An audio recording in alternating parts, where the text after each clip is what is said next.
many American pastors quitting after 2020 challenges. So this was very interesting.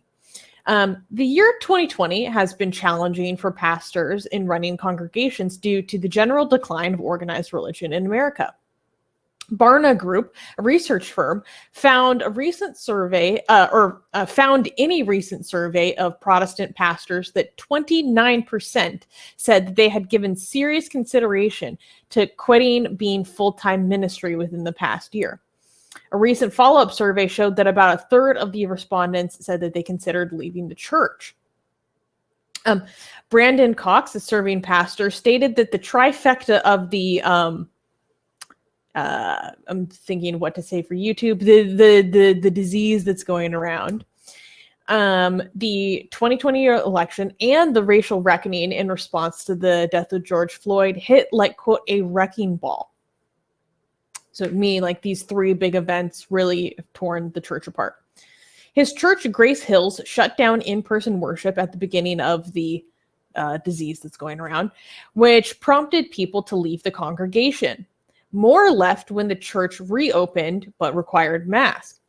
In some churches, members, especially families, left when the services went online and just haven't come back. Jeff Weddle, a pastor from Wisconsin, began a blog at failingpastor.com detailing some of his concerns about continuing in the church. I'm tempted to celebrate this. I don't know, but because it came at the cost of like the events that led it to here, maybe makes it hard to celebrate this. But I mean, every time like a global crisis happens, people realize and people adjust to it. There's a lot of discovery on how things could be that don't need to go back. Right? People get used to doing things the new way. I mean, think about how much office spaces is now going to be saved because a lot of companies realize, like, wait, we are actually paying for all this office space that we don't really need. Like people, like a lot of companies are going to tell people, like, you actually don't need to come back to office. Like, this is actually okay. Like, you can still work from home, right? So a lot of companies are going to benefit from that cost reduction. However, a lot of organizations like churches, which make most of their fundraising by having people inside the church, a lot of people are like, wait, so you're telling me, like, because throughout this whole thing, a lot of people were told, like, oh, we could still do the thing and through live streams, and you could be at home, and here are 10 ways, here's a blog and 10 ways to connect to God without going to church. And people are like, oh, I like this. You're telling me, wait a second. You're telling me that I don't have to dress up. I don't have to commute. I don't have to, like, yeah. I mean, if God is okay with this now, I think he's going to be okay with it always. Right? Mm-hmm.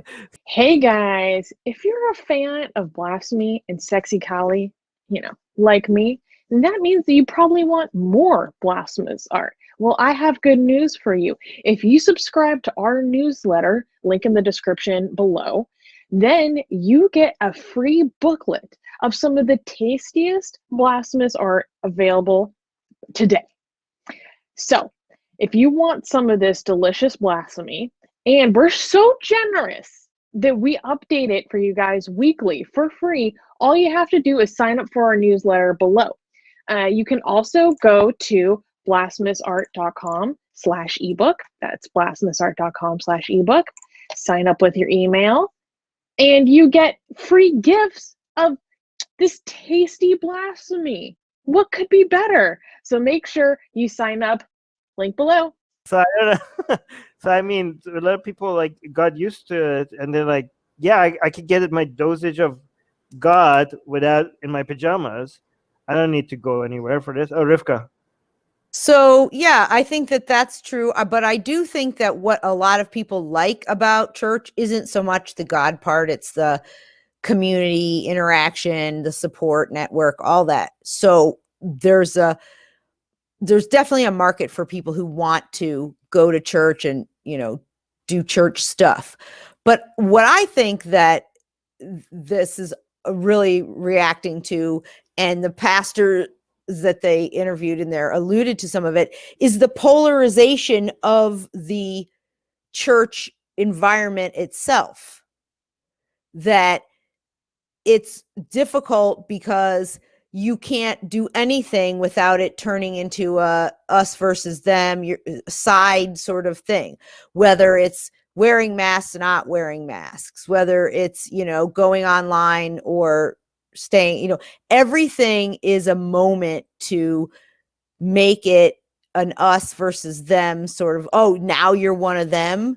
You want us to wear masks, or, so I think that that's kind of what I hear a lot of them responding to too. And if that's the case, there's probably parishioners who are having the same issues. And they probably think, well, I don't need to expose myself to this every week.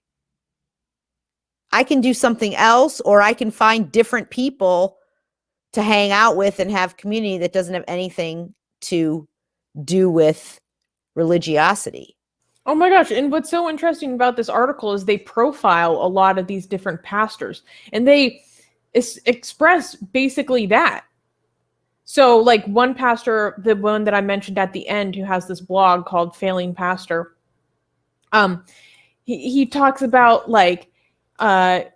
then what he called the quote stupid feuds about politics and the global disease put him over the edge. People at church seemed more concerned about the latest social media dust up and online I don't even want to talk about this wacky ideas. One church member called him the Antichrist for his view on the disease going around, and then they want to focus on those things more than learning about the Bible. He said Sundays had become filled more with dread over what could go wrong next. He eventually decided, I don't need this anymore. That's a direct quote. Exactly, which is exactly, you don't. Because if the reason you're there is for him, maybe too, this people being together, having fun, supporting each other, talking about, Jesus or something, or not, eating macaroni salad when somebody has a new baby, bringing it. If the reason you're doing that and then those people become insufferable, you really don't need it anymore. Mm-hmm. And I just want to shout out to Secular Rarity. I don't know, said I had great. Saying Rivka always has great takes. Thanks. You're not wrong.